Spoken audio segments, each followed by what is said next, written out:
Hi there, this is Erin from Crafts Everywhere. So today I'm going to show you how I make the stands for, today I'm using it for my ghosts that I made, but I've used them for other things too.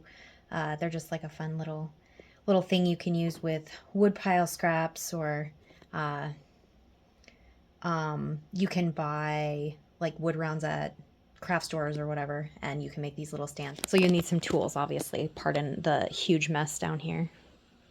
This is not my territory, it's my husband's, so don't blame me. So we need a dowel.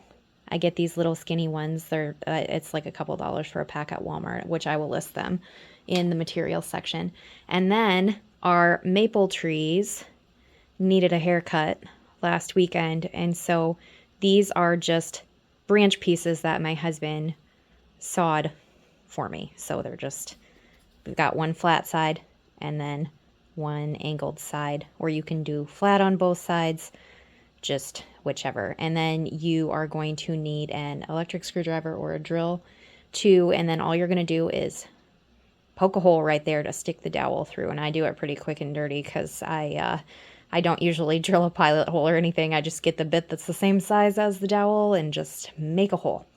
So I'll do that real quick and I'll show you what it looks like. All right, so I made my hole rather. I just used this, and so I just found a bit that was basically the same size as the dowel. Really, there's nothing super fancy about this.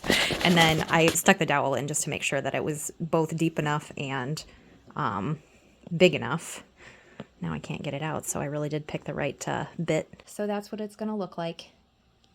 And then you just stick the dowel in.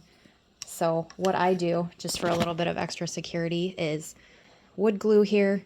So we're just gonna put a little dab in there. So, and then you just stick it in there, give it a little twist to make sure that it's in there pretty firmly. And then you just let it dry. And then after that, you just have a little cutie stand, and then you can put whatever you want to on it.